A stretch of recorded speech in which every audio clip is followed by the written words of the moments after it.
you're larger than life, because we know you from TV. But Yeah, well, the word's iconic. It just got to the point where I thought, I think this relationship is going to be toxic. Many people have said that that would hurt your career. I put everything into what I do, and when it started to get toxic and I started to feel that I'm not sure these people even really want me here. Today, it seems like Conan O'Brien is the only talk show host who is universally loved. Almost every other talk show host appears soulless, as if they've sold their souls to Hollywood for fame and fortune. You don't know, Jimmy Fallon doesn't know, David Letterman doesn't know. We don't know. All the comics and show business don't know what this is. It is the secret symbol of the Illuminati, and you're a part of it.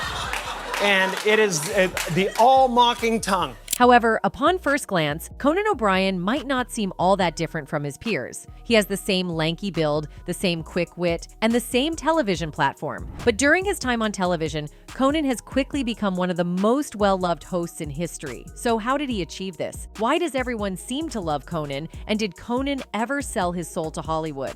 People have asked me before, what's your biggest influence comedically? And I said, without a doubt, it's Conan O'Brien. Before anything else in his life, Conan O'Brien was always a trait often found in those who grew up under the rigid rulings of Catholicism. Born on April 18, 1963 in Brookline, Massachusetts, Conan was the third of 6 children in an Irish Catholic family. His father, Thomas O'Brien, was a physician and professor of medicine at Harvard Medical School, while his mother, Ruth O'Brien, was a lawyer and former partner at the prestigious Boston law firm Ropes & Gray. Conan's upbringing was a blend of strict religious teachings and intellectual curiosity. Growing up, Conan was fascinated by comedy and loved making people laugh. He was particularly inspired by comedians like Johnny Carson, George Carlin, and Monty Python. As a young boy, Conan would often entertain his family and friends with his comedic antics. This love for comedy was something he would carry with him throughout his life, even as he grew older and faced the pressures of adulthood. As the years passed, Conan would eventually turn his love of comedy into something lucrative, becoming one of the most well-loved talk show hosts in history.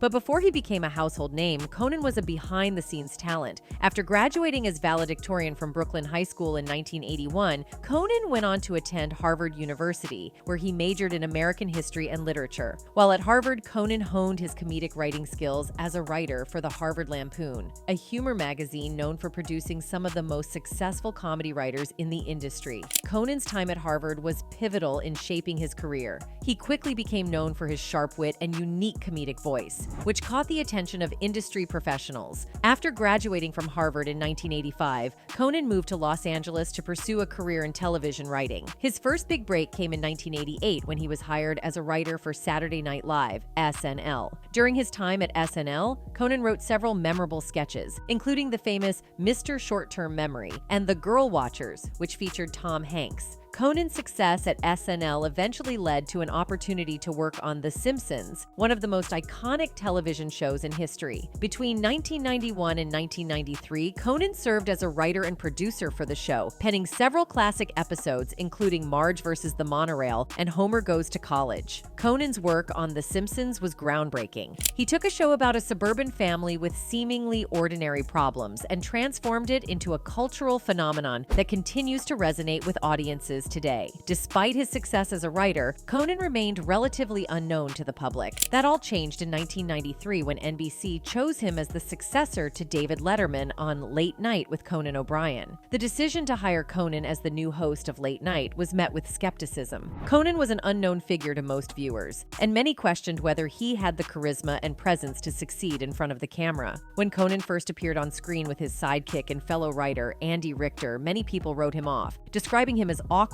and uneasy. And if you look at the early clips of the show, you can see how nervous Conan really was. His awkwardness was to be expected from a man who had gone from working behind a writer's desk to being the face of a national television show in just a few months. The early years of Late Night with Conan O'Brien were rocky, to say the least.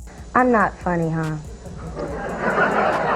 Yes, you are. The show was almost canceled several times due to low ratings. Things got so bad that NBC interns had to fill the seats that the audience members had left empty. Conan himself has admitted that he was unsure whether the show would survive its first year. However, Conan's determination and unique brand of humor eventually won over both critics and audiences. As Conan developed his humor and delivery, fans and critics noticed that he had great chemistry with his guests and a brilliant way with words. You have easily the most evil, demonic smile I think I've seen in all of horror, and I've worked with Andy Richter for a long time.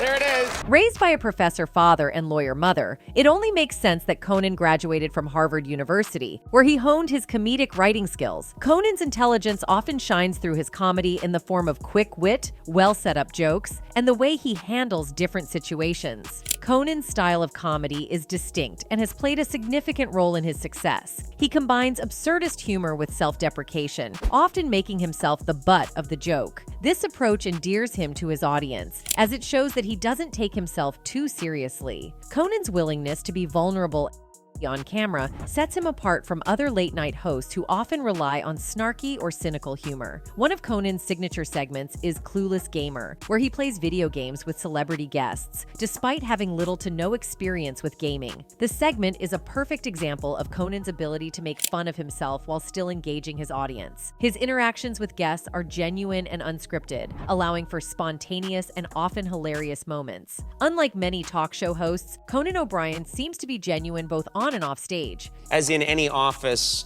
injustices occur among the co-workers, all right? And since I'm the boss, I feel that I'm the one who needs to address these injustices. This authenticity is especially evident in the way he interacts with his staff and fans. Conan is known for conducting staff performance reviews, where he acts like a bad boss, throwing stuff around the office, yelling at people, and asking slightly inappropriate questions. However, almost everyone he interacts with either looks like they're desperately trying to hold it together, or they're just openly laughing. Have you ever had any feelings of guilt? Like I'm getting tipped off before everyone else so I can get that nice... Do you ever felt guilt? A little bit, yeah. You feel a little bit guilty? We've actually spoken about it. You've spoken about it, but it didn't guilt. stop you from doing it. You. This playful dynamic with his staff is in stark contrast to the behavior of other talk show hosts, such as James Corden. During a segment on Spill Your Guts or Fill Your Guts with Jimmy Kimmel, Corden was asked to name two of the cameramen in the room. Corden couldn't even name one, despite trying to play it off as a joke. Name two of the cameramen in this room.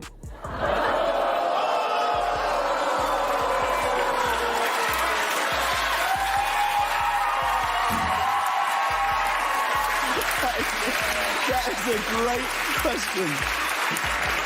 The incident highlighted the stark difference between Corden and Conan. While Conan makes a point of getting to know his employees and treating them with respect, Corden seems disconnected from the people who work behind the scenes on his show. The world of talk shows isn't all laughs and lighthearted banter. For some hosts, the spotlight has shone on their more controversial sides, bringing to light behavior that has sparked public outrage. James Corden, for instance, has faced significant backlash for his alleged treatment of staff and even restaurant servers, leading to widespread criticism and a damaged reputation. Similarly, Whoopi Goldberg, since joining The View as a co-host in 2007, has stirred up her fair share of drama. Take, for instance, the episode from January 31st, 2022, when The View tackled the topic of a Tennessee school district banning the graphic novel Mouse, which tells the story of a Holocaust survivor. The discussion took a contentious turn when Whoopi claimed that the Holocaust was not about race, but rather man's inhumanity to man. Not about race.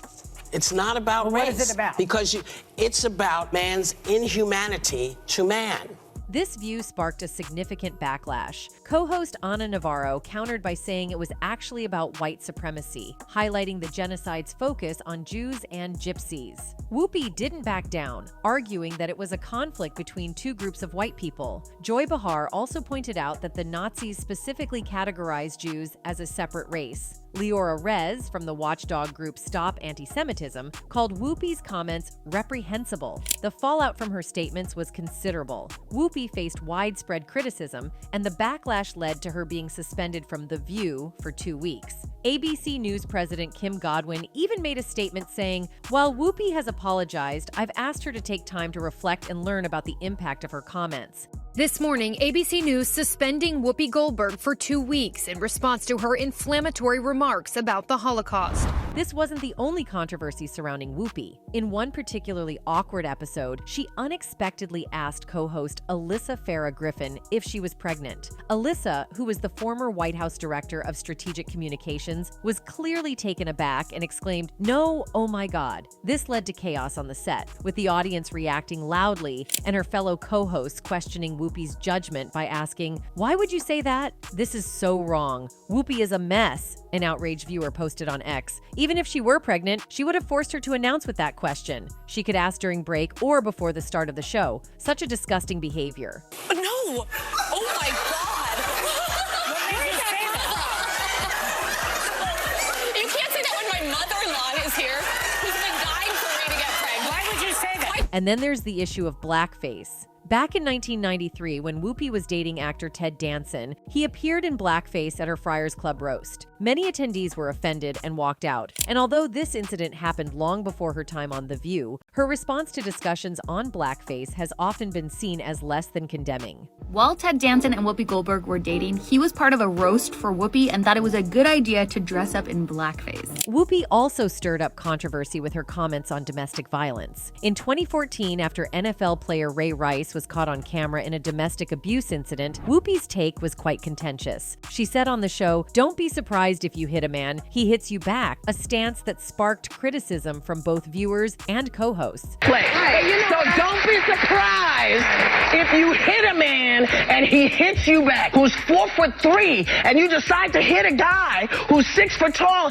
and you're the last thing he wants to deal with that day, and he hits you back. You cannot be surprised. And her defense of Bill Cosby in 2015, during the height of multiple SA accusations against him, only added to the controversy. Her declaration that Cosby should be considered innocent until proven guilty led to a significant disagreement with then co-host Rosie O'Donnell and sparked a broader debate about Cosby's guilt. I hope that there is justice for this lady. I hope somebody gets to the bottom of this. But I'm going to reserve my judgment because I have a lot of questions. As I said, it's crazy. More recently, Whoopi also used an ethnic slur in a March 2023 episode. While discussing Donald Trump and Stormy Daniels, she used a derogatory term to describe being cheated in the election. Realizing her mistake, she apologized an hour after the episode aired, explaining in a tweeted video that she had used a term from her youth without thinking through its implications. She admitted she should have chosen her words more carefully and apologized for not doing so. You know, when you're a certain age, you use the words that you know from when you were a kid or you remember saying, "and that's what I did today, and I shouldn't have," Goldberg said in a video. She continued, "I should have thought about it a little longer before I said it, and I didn't. I should have said cheated, and I used another word, and I'm really, really sorry." All these incidents have led some to question Whoopi's judgment and character, making her one of the more polarizing figures in the talk show world. Despite her long-standing career, these controversies have marred her reputation, showing how even the most established hosts can face significant public backlash. Meanwhile, James Corden has also faced significant backlash over the years for his behavior both on and off set. In 2019, during the Writers Guild of America (WGA) strike, Corden took the internet by storm when it was revealed that he had attended a WGA meeting without any of his writers. At the meeting, Corden advocated for a program that would allow his show to pay writers less than the Guild had set as a minimum. Corden tried to claim that he just wanted to give young writers better opportunities, but no one was buying it. Many pointed out that he had one of the most successful talk shows around and yet was still trying to take advantage of young writing interns who were desperate for an opportunity. Corden's reputation took another hit in 2022 when Keith McNally, the owner of a popular New York City restaurant Balthazar, took to Instagram to share his employees' experiences with Corden. He wrote, "James Corden is a hugely gifted comedian, but a tiny cretin of a man, and the most abusive customer to my Balthazar servers since the restaurant opened 25 years ago. I don't often 86 a customer to today I 86 D Corden. It did not make me laugh. Here are 2 examples of the funny man's treatment of my staff. Managers Report 1. In June, James Corden was here on table 61. Although this is diabolical, it happens very occasionally in all restaurants. After eating his main course, Corden showed the hair to Balthazar manager G, who was very apologetic. Corden was extremely nasty to G and said, 'Get us another round of drinks this second, and also take care of all of our drinks so far. This way, I write any nasty reviews in Yelp or anything like that. Managers report, 2. James Corden was at Balthazar with his wife on October 9th for brunch. He asked for a table outside. Brunch maitre d' Ali Wolters took the party to table 301. Mr. Corden's wife ordered an egg yolk omelet with Gruyere cheese and salad. A few minutes after they received the food, James called their server, MK, and told her there was a little bit of egg white mixed with the egg yolk. MK informed the floor manager, G. The kitchen remade the dish, but unfortunately sent it with home fries instead of salad. That's when James Corden began yelling like crazy to the server, "You can't do your job! You can't do your job! Maybe I should go into the kitchen and cook the omelet myself." MK was very apologetic and brought G over to the table. He returned the dish, and after that, everything was fine. He gave them promo champagne glasses to smooth things out. G said that Corden was pleasant to him but nasty to the server. MK was very shaken, but professional that she is, continued to finish her shift. The restaurant owner was so appalled by Corden's behavior that he publicly banned him from the restaurant. The incident quickly went viral, with many people sharing their own negative experiences with Corden. The backlash was swift, and Corden eventually apologized for his behavior, but the damage to his reputation was already done. In June 2009, Conan took over the reins of The Tonight Show from Jay Leno, a move that had been planned years in advance by NBC. The transition was supposed to usher in a new era for the show, with Conan bringing his unique brand of humor and loyal fan base to the iconic program. However, just 7 months into his stint, NBC made a decision that would change everything. The network wanted to move Conan's show to a later time slot from 11:30 p.m. to 12:05 a.m. to make room for Jay Leno, who had struggled in prime time and was being reinstated into the late-night lineup. For Conan, this proposal was unacceptable. He viewed The Tonight Show as more than just a job. It was a cultural institution with a legacy that demanded respect. To move the show to a later time would, in his view, undermine its identity and tradition, reducing it to just another late-night program rather than the flagship show it had been for decades. In a statement that resonated with many, Conan explained that moving The Tonight Show to 12:05 a.m. would seriously damage what I consider to be the greatest franchise in the history of broadcasting. I put everything into what I do, and when it started to get toxic and I started to feel that I'm not sure these people even really want me here. The situation quickly spiraled into a public relations disaster for NBC. Fans of Conan, who had already formed a strong connection with his offbeat humor and relatable persona during his time on late night, were outraged. They rallied around him, creating the Team Coco movement, which became a powerful voice of protest against the network's decision. The support was not just vocal, but also visible, with fans organizing rallies, online campaigns, and widespread media coverage that painted NBC as the villain in the scenario. Despite the turmoil, Conan handled the situation with remarkable poise and humor. Rather than lashing out, he used his final episodes on The Tonight Show to poke fun at the absurdity of the situation, displaying the same wit and self-deprecation that had endeared him to audiences in the first place. His farewell episode was a mix of heartfelt thanks to his fans and sharp yet good-natured jabs at the network, solidifying his image as a class act in the face of adversity. Eventually, Conan and NBC reached a settlement, with the network reportedly paying him a $45 million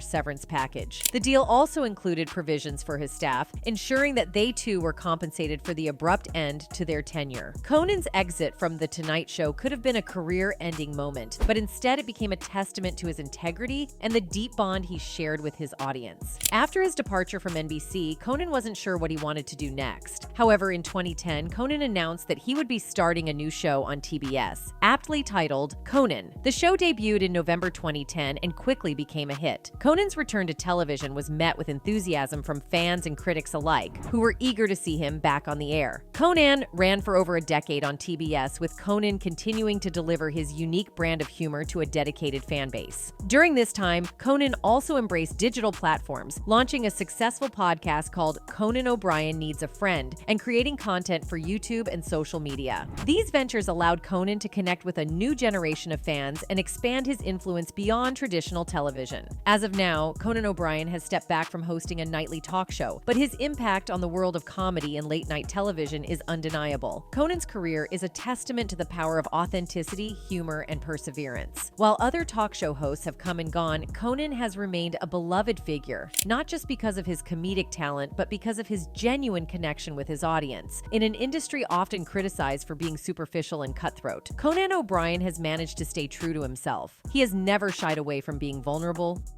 or self-deprecating, and his fans love him for it. Conan's legacy will undoubtedly be remembered for years to come, not just as a talk show host, but as a comedian who brought joy and laughter to millions. So, why does everyone love Conan O'Brien while others like James Corden are despised? The answer lies in Conan's authenticity, his willingness to be vulnerable, and his genuine connection with his audience and staff. Unlike many of his peers, Conan has never sold his soul to Hollywood. He has remained true to himself, and in doing so, has earned the love and respect of fans around the world. Anyway, that's it for this video, folks. Bye.